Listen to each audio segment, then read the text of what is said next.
Bismillahirrahmanirrahim. Assalamualaikum warahmatullahi wabarakatuh. Bagaimana kabar semuanya? Semoga sehat-sehat semua ya.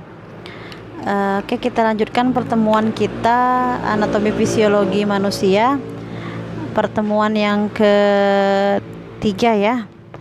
Oke, saya akan membahas tentang sistem pencernaan. Nah, sebelum kita nantinya akan pelajari farmakologi lebih lanjut, maka kita harus tahu dulu sistem pencernaan kita. Kenapa harus tahu? Biar nanti kita lebih enak mempelajari tentang farmakologi dari suatu obat.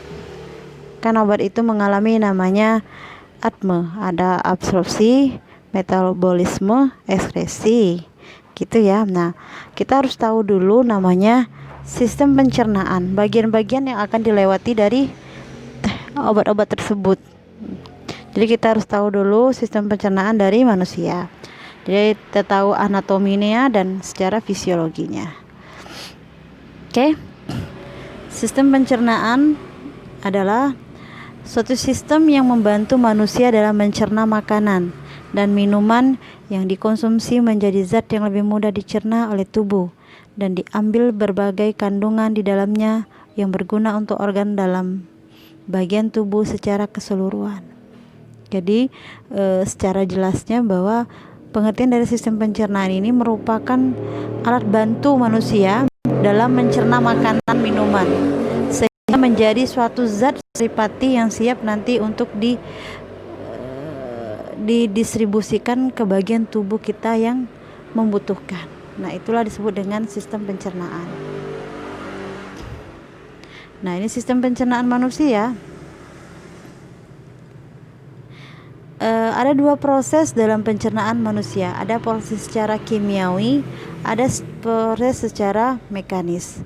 Jadi proses ini, kalau mekanis itu tidak melibatkan zat-zat kimia ya, misalnya mengunyah makanan gigi itu secara mekanik. Tapi kalau proses kimiawi ini dia melibatkan proses kimia yang terjadi di dalam tubuh kita, misalnya proses pencernaan makanan. Nah, itu membutuhkan namanya disebut dengan proses kimiawi. Nah, sistem pencernaan ini didukung oleh dua alat pencernaan makanan dan kelenjar pencernaan makanan. Nah, ini yang akan kita gali lebih dalam lagi ke slide berikutnya. Nih, alat pencernaan manusia ada rongga mulut, ada tekak, ada tenggorokan, ada lambung, ada usus besar, poros usus besar, dubur dan anus. Nah, ini lebih bisa kita perjelas ya. Nah, ini dari pencernaan manusia. Ada kelenjar lidah, ada esofagus, ada lambung, ada usus halus, ada usus besar, ada rektum. Nah, itu alat pencernaan pada manusia. Nah, kita jelaskan satu persatu ya. Yang pertama tadi adalah rongga mulut. Dalam rongga mulut ini dilengkapi alat-alat yang berguna untuk proses mekanis maupun kimiawi. Di antaranya ada gigi dan lidah. Itu gigi dan lidah ini adalah secara mekanis. Kelenjar ludah secara mekanis. Oke. Ada gigi dan lidah. Itu gigi dan lidah ini secara mekanis. Sedangkan kelenjar ludah itu proses secara kimiawi ya, yang akan membantu proses asimilasi dari makanan. Itu rongga mulut ya. Nih, bagian dari rongga mulut bisa kita perjelas nih. Nah, seperti inilah mulut kita ya. Nah, kayak gitu. Bisa dibaca sendiri nanti. Oke. Kemudian ada peran gigi ya. Peran gigi dalam proses pencernaan.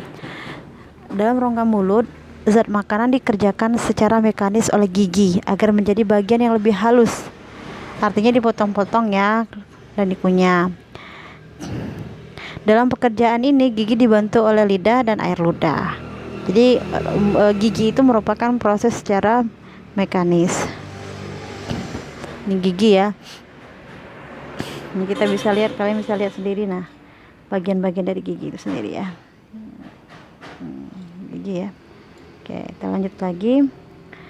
Teka atau paring. Teka atau paring ini, nah kita bisa lihat nih, teka atau paring merupakan tempat persimpangan saluran dengan saluran pencernaan makanan. Di sini ya laring itu. Nah, di laring ada nasofaring, ada orofaring, dan ada laringofaring. Nah, itu ada tiga bagian dari paring. Nah, disinilah di paring ini ya biasanya kita sering keselak kalau makan tuh ya. Kadang-kadang nasinya bisa keluar lewat hidung gitu. Nah, karena di persimpangan ini ada saluran pencernaan dan saluran pernapasan berdekatan. Ini kerongkongan. Kongkong ini ya berfungsi untuk memindahkan ya makanan dalam mulut ke dalam lambung. Tuh udah jelas ya, ada makanan yang akan dipindahkan ke dalam lambung. Konstruksi otot di dinding paring dan adanya makanan di bagian alat esofagus berkontraksi secara bergelombang pada dinding esofagus pharyngitis. Itu kan agak bergelombang ya pada posisi dari dinding faring kita. Tuh lihat ya, untuk memindahkannya ke dalam lambung. Nih, yang biru-biru kecil ini adalah ibaratnya itu adalah makanan yang akan masuk ke dalam lambung. Nah, kemudian lambung itu sendiri, lambung ini berfungsi untuk menambahkan cairan asam pada makanan yang masuk mengubah menjadi massa kental. Kemudian melanjutkan proses pencernaan yang telah mulai di dalam rongga mulut, menghasilkan enzim pepsin, membantu lipase mengurai lemak menjadi lipase lingual. Jadi fungsi dari lambung itu sendiri, dia sebenarnya memang menghasilkan asam lambung. Nah, fungsinya ini hanya untuk membuat makanan itu menjadi massa yang kental kayak gitu. Nah, yang bermasalah itu ketika cairan asam lambung ini menjadi berlebihan. Nah, itu kita bisa menyebabkan sakit emah itu ya, atau asam lambung karena itu. Nah, dari lambung nanti makanan itu akan ke usus halus. Nah, usus halus ini terdiri dari 3 bagian. Ada duodenum, jejunum, dan ileum. Ada 2 cairan pembentuk yang ditambahkan pada makanan, yaitu cairan empedu dan cairan pankreas. Nih, bisa dilihat di sini ya, yang mana duodenum, yang mana jejunum, yang mana ileum. Ya. Itu. Duodenum, jejunum, dan ileum. Sehingga terakhir,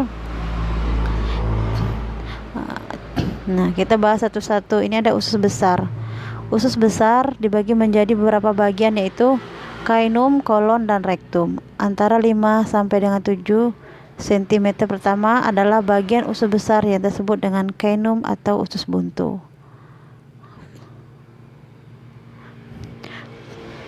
Bisa dilihat ya, yang mana tadi kolon dan rektum, yang mana yang kainum. Tuh. Kolon yang dibagi menjadi 4 bagian, yaitu ada kolon ascending, ada transversal, ada sigmoid, dan descending.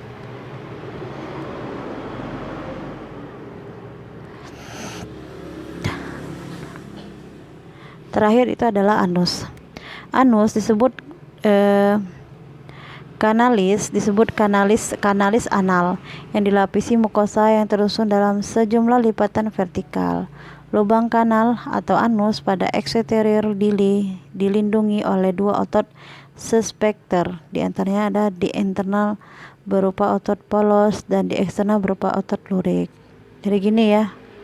Jadi dia dilindungi oleh, nah itu ada anus ya, ada otot lurik dan otot polos di sana. Otot inilah yang berfungsi pada saat kita mau melakukan buang hajat gitu ya. Kemudian hati. Hati ini merupakan satu organ abdomen yang termasuk ke dalam sistem digestif karena dapat menghasilkan enzim, yaitu empedu, yang penting bagi pencernaan makanan. Jadi gitu, hati ini termasuk dalam sistem pencernaan.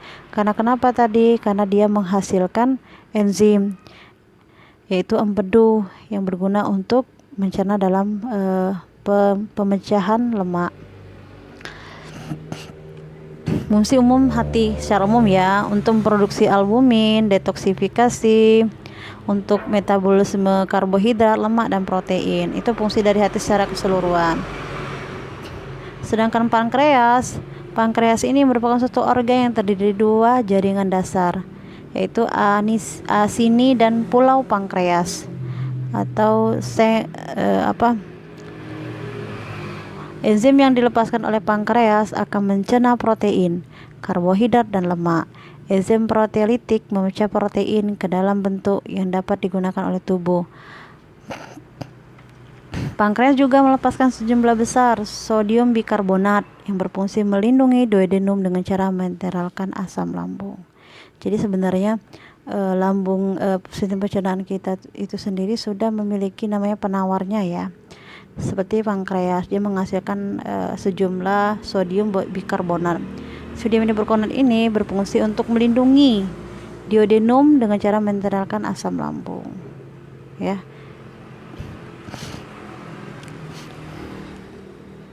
Itu pankreas. Ada 3 hormon yang dihasilkan oleh pankreas, yaitu insulin, glukagon, dan somatostatin. Ya, semua ini berfungsi ya. Kalau insulin ini berfungsi untuk menurunkan kadar gula dalam darah, glukagon berfungsi untuk menaikkan kadar gula dalam darah, somatostatin yang berfungsi menghalangi pelepasan kedua hormon lainnya, insulin dan glukagon. Begitu ya. Ada yang untuk menaikkan kadar gula darah, ada yang untuk menurunkan kadar gula darah.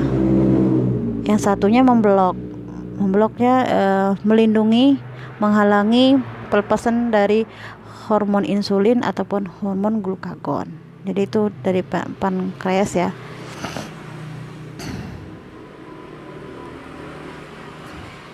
Ini susunan dari getah usus halus ya. Ada enzim N-nitrokanase, karbohidrase, protase, dan enzim lipase. Ini aja disebut dengan kelenjar Lieberkühn. Terletak di dalam dinding usus halus yang menghasilkan getah usus halus yang nantinya dicurahkan ke dalam liang usus halus. Ini kelainan ya. Ini hanya penyakit-penyakit aja yang bisa gangguan dari sistem pencernaan. Ada appendiktis, ada radang usus buntu, ada diare, ada sembelit, buang air besarnya susah gitu ya. Ada radang pelut, ada tukak lambung, ada serotonomia atau produksi dari asam lambung yang lebih. Nah, itulah penjelasan dari anatomi fisiologi dari sistem pencernaan ya, dari mulai mulut sampai nanti ke anus. Nah, itulah yang dilalui oleh makanan sehingga dia zat yang tidak bergunanya nanti dibuang ke luar. Oke, batas itu paham ya. Untuk pertemuan kali ini saya ucapkan terima kasih. Assalamualaikum warahmatullahi wabarakatuh.